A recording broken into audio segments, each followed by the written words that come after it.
What is going on, everyone, and welcome back to the channel. Today we're going to do a quick update on my Galant VR-4 build and everything that I've been doing to it right now. I've just been trucking along and working on things. Haven't really done too much filming, but I want to walk through just kind of everything I've already done and been doing and kind of what I'm waiting for in the plans for really the build of the car. Now, I've been working from the back of the car to the front, and I'm also working from the underneath to the inside.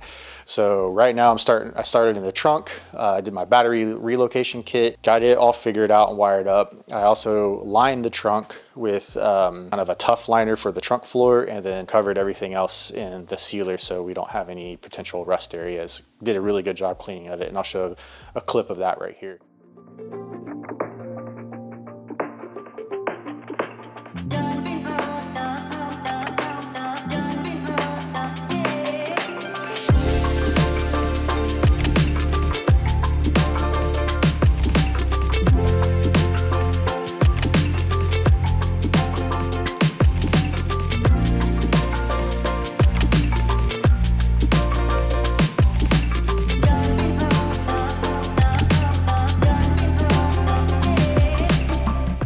And then luckily the gas tank turned out good. Really just everything on this car has been rust free, just needs a lot of cleanup. I think it sat for quite a while, but you know, no rust is a good car. So I'm really happy about that. So let's go ahead and kind of see what I've done so far. All right, as you can see, I have been busy working on the trunk mostly.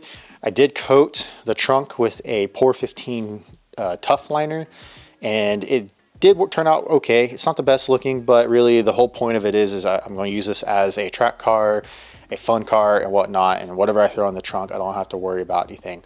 I did clean out all of the rust and everything else, or the surface rust really, and everything else that was in it, and treated it, got it recoated, and then put the liner on top, so we're good there. I also treated the inside of the panels and recoated some of the brackets and replaced the hardware. So redid some of the wiring. I do have my fuel pump relay. That's all wired in, all nicely tucked away. So yeah, it's turning out pretty good so far. I did chip off 90% of the sound deadening, and I replaced it with some other sound deadening, so that should work okay. I'm not really too concerned about it. It's just kind of there to help out. So a lot of work done on the trunk area, and that's really complete. I got my battery relocation figured out and it's all bolted in. I am not going to be using this battery as it is not a sealed battery, so that will be replaced, so don't worry about that. So the next thing I did was drop the fuel tank. Now the fuel tank is actually in really good condition. It is clean inside, rust free, and really ready to go. So I'm going to clean up the outside, coat it, drop a new fuel pump in it, and add the AN line fittings, because I'm doing a whole 8-6 AN line hose all the way up to the engine. Then I also tore out the subframe. I'm going to be replacing bearings and adding extended studs to the hubs.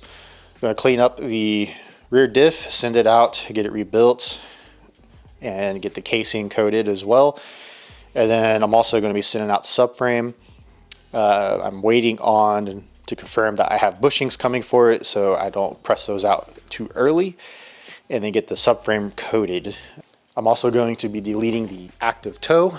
These cars come with active tow, and basically what that is it adjusts the tow as you accelerate and decelerate. It's a good theory, but it's not something that I'm going to use. It also helped me make my alignments a little easier. And also, as you can see, it is really clean under here. Besides all of this, the regular road grime and dirt that is piled up over the years, I did kind of power wash a lot of this to get it cleaned up, but so far it is looking really good. I am going to be doing an undercoating, so I got a lot of scrubbing and cleaning to do, because I'm going to be doing the undercoating on the bottom of the chassis and on the wheel wells.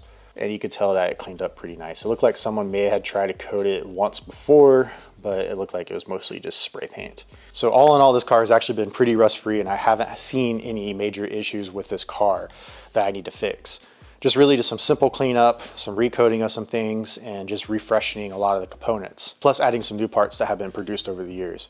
This car has actually been quite good to me so far. I was really expecting to find some rust spots. Usually taking apart old 30-year-old cars usually have a lot of trouble getting parts taken off, you break bolts, and I haven't had that issue, so it's been good so far. I'm sure I'm going to come up against my challenges the further along I move in this build, but for right now it's been pretty good. So once I get all this stuff cleaned up, parts replaced, and bushings pressed in, and the undercarriage and the wheel liners all coated, then I'll be reinstalling those. And I will do videos of everything going in, all the fresh parts, because it's always fun watching new shiny parts get installed. So thank you guys for watching. I'm going to end the video here, and I'll see you guys in the next video.